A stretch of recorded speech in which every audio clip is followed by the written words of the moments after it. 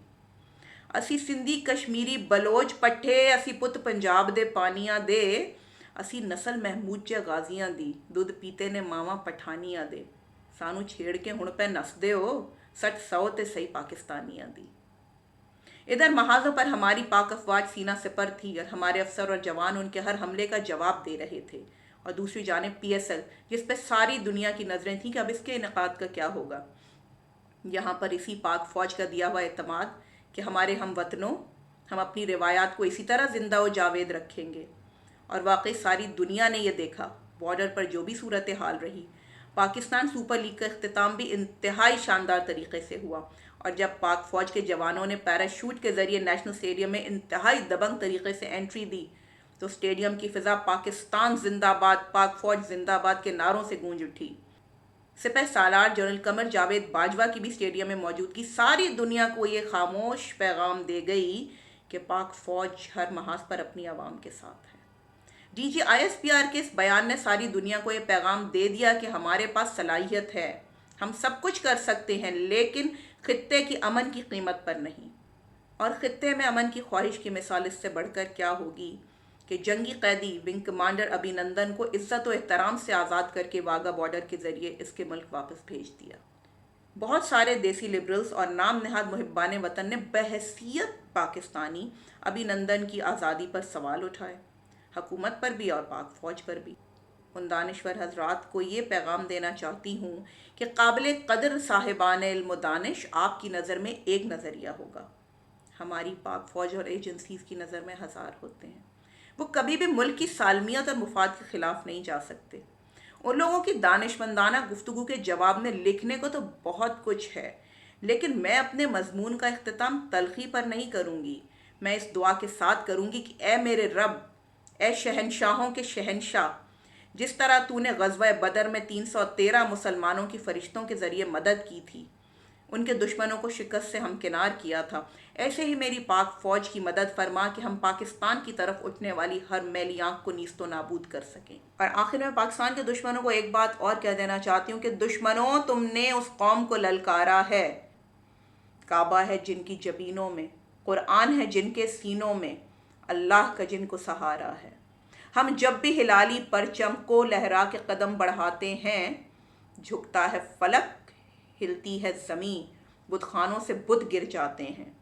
باطل کا نام مٹا دینا دنیا میں کام ہمارا ہے۔ عباس و خالد و طارق کی تلواروں کی جھنکار ہیں ہم، دشمن کو مٹانے کی خاطر شمشیر بکف تیار ہیں ہم۔ ہر حکم خدا فرمان نبی ہمیں اپنی جان سے پیارا ہے۔ ہر مومن کو، ہر غازی کو رحمت کا سہارا ہوتا ہے۔ ہم نام علی جب لیتے ہیں میدان ہمارا ہوتا ہے۔ چاہے مشرق ہو یا مغرب ہو، ہم سب کا ایک ہی نعرہ ہے، پاکستان ہمیشہ زندہ باد، افواج پاکستان پائندہ باد۔ اس قوم کو کل بھی اپنے شہپروں پہ ناز تھا، اس قوم کو آج بھی اپنے شہپروں پہ ناز ہے۔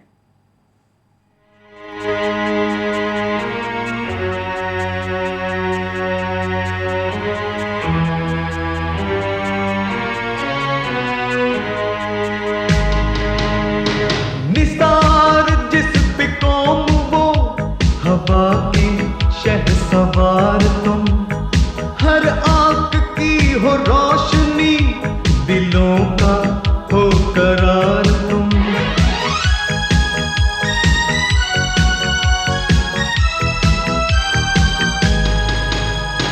وفا و احترام دین حق کے دوست دار تم۔ اور جب بھی کوئی دشمن میرے ملک کی سالمیت یا قوم کے وقار کی طرف دیکھے گا تو اس کا وہی حال ہوگا جو اس دن ان دو جہازوں کے ساتھ ہوا۔